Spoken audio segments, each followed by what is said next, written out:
আসসালামু আলাইকুম এইচএসসি শিক্ষার্থীরা, ইকারাস নিয়ে আজকের ক্লাসটি। এটি ইউনিট 3 লেসন 2 এর। এটি খুবই ইন্টারেস্টিং একটি লেসন। মুখে মুখে চলে আসা কল্পকাহিনী নিয়ে অ্যানশিয়েন্ট গ্রিক মিথোলজি সৃষ্টি। এখানে বিভিন্ন দেবদেবীর কথা উল্লেখ আছে এবং বিভিন্ন এক্সট্রাঅর্ডিনারি চরিত্র উল্লেখ আছে। বিভিন্ন লেখকরা তাদের লেখনীতে সেই চরিত্রগুলোর ব্যবহার করে থাকে। এই লেসনটি গ্রিক অ্যানশিয়েন্ট মিথোলজির ডেডালাসের মা হারানো ছেলে ইকারাসকে নিয়ে। ডেডালাস হলো একজন দক্ষ স্থপতি এবং উদ্ভাবক। চলো লেসনটি শুরু করি। ইনশাআল্লাহ একটি পার্টেই আমরা ক্লাসটি কমপ্লিট করব।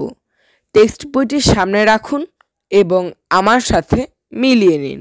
On the island of Crete, ক্রিটের একটি দ্বীপে, দ্য ফিয়ারসাম মিনোটর, ভয়ঙ্কর মিনোটর, আ ক্রিয়েচার, একটি জন্তু, that was half man and half bull, যেটা অর্ধ মানব এবং অর্ধ ষাঁড় বিশিষ্ট ছিল। টেররাইজড দ্য ইনহ্যাবিট্যান্টস, আতঙ্কিত করে তুলেছিল বাসিন্দাদের। টু কন্টেইন দ্য বিস্ট, জন্তুটিকে নিয়ন্ত্রণে রাখতে, king Minos enlisted the help of Daedalus, রাজা মিনোস সাহায্য নিয়েছিল ডেডালাসের। A masterful architect and inventor, মানে ডেডালাস ছিলেন একজন দক্ষ স্থপতি এবং উদ্ভাবক। ডেডালাস নির্মাণ করেছিলেন an intricate labyrinth so complex that, একটি দুর্বোধ্য গোলকধাঁধা এত জটিলভাবে যে এসকেপ ওয়াজ নিয়ারলি ইম্পসিবল, সেখান থেকে পালানো প্রায় অসম্ভব। ওয়ান্স, একদা, দ্য মিনোটর ওয়াজ ইমপ্রিজন্ড, মিনোটরকে মানে অর্ধ মানব ও অর্ধ ষাঁড় বিশিষ্ট জন্তুটিকে বন্দি করা হলো। উইদিন দ্য মেজ, গোলকধাঁধায়, কিং মিনোস বিলিভড, রাজা মিনোস বিশ্বাস করল যে he had the perfect trap, তার একটি নিখুঁত ফাঁদ ছিল, ফর হিজ এনিমিস, তার শত্রুদের জন্য।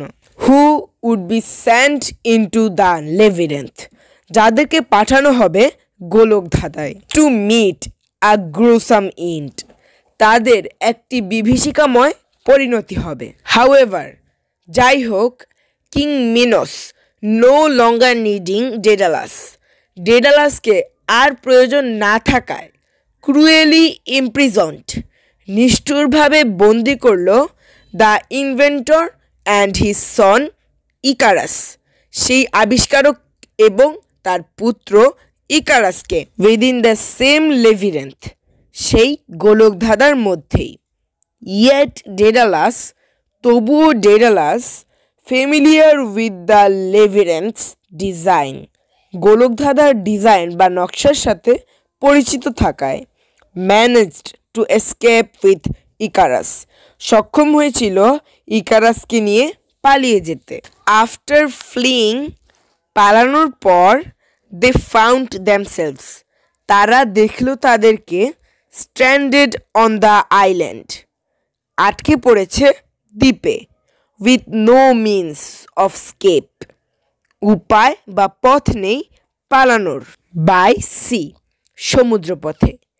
Observing the birds flying above, পাখিদেরকে উপরে উঠতে দেখে, ডেডালাস ওয়াজ ইন্সপায়ার্ড, ডেডালাস অনুপ্রাণিত হলো, টু ক্রাফট উইংস, সুনিপুণভাবে ডানা তৈরি করতে, ফ্রম ফিদার্স অ্যান্ড ওয়াক্স, পাখির পালক এবং মোম থেকে, ফর হিমসেলফ অ্যান্ড হিজ সন, তার জন্য এবং তার ছেলের জন্য।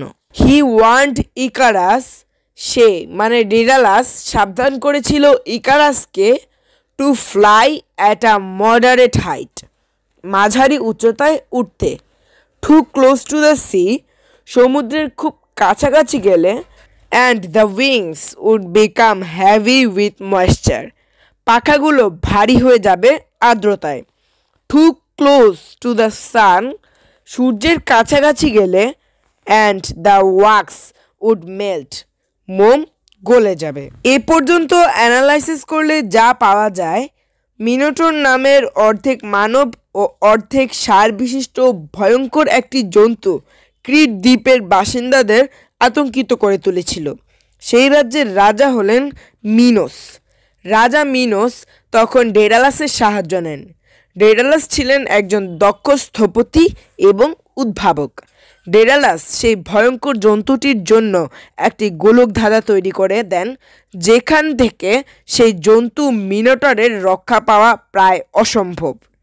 কিন্তু রাজা স্বার্থপরের মতো গোলক ধাঁধাটি বানানোর পর ডেডালাসকে সেই গোলক ধাঁধার মধ্যে বন্দি করে রেখেছিল, যাতে এই ধাঁধাটি রহস্য উন্মোচন না হয়।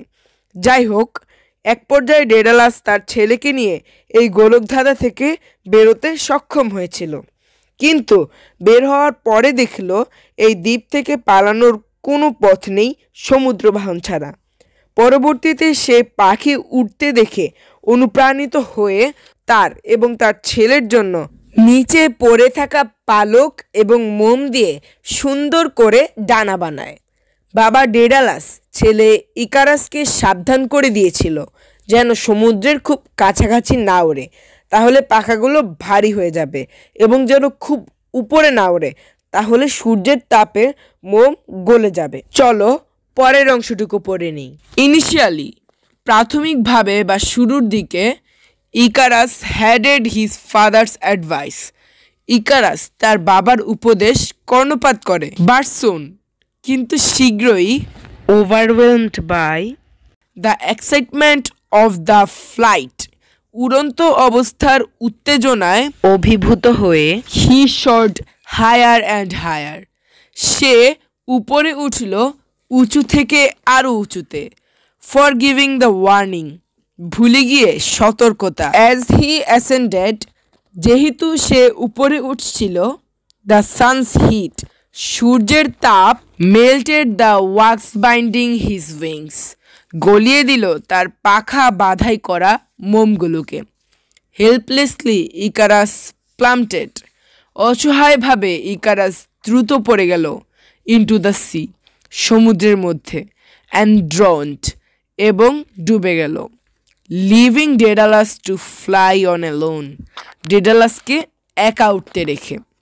Devastated by his son's tragic fate, তার ছেলের করুণ পরিণতিতে বিধ্বস্ত হয়ে, হি ইভেনচুয়ালি রিচড সিসিলি, সে মানে ডেডালাস অবশেষে সিসিলিতে পৌঁছান।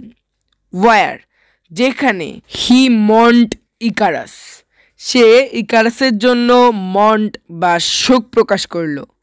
অ্যান্ড নেমড দ্য সি, এবং সমুদ্রের নাম দিয়েছিল ওয়ার ইজ সন ফেল, যেখানে তার ছেলে পতিত হয়েছিল।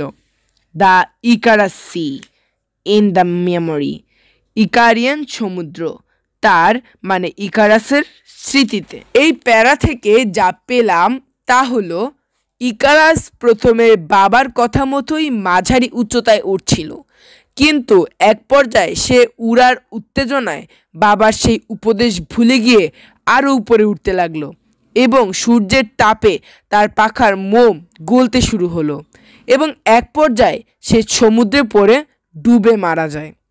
ছেলের এই পরিণতিতে বাবা প্রায় বিধ্বস্ত হয়ে পড়লেন। যাই হোক, অবশেষে ডেডালাস সিসিলিতে পৌঁছান, এবং ইকারাস যে সমুদ্রে পতিত হয়েছিলেন, ইকারাসের স্মৃতিতে সেই সমুদ্রের নাম রাখেন ইকারিয়ান সমুদ্র। আশা রাখি এই লেসনটি বুঝতে পেরেছেন। ইনশাআল্লাহ অন্য একটি লেসন নিয়ে দেখা হবে শীঘ্রই।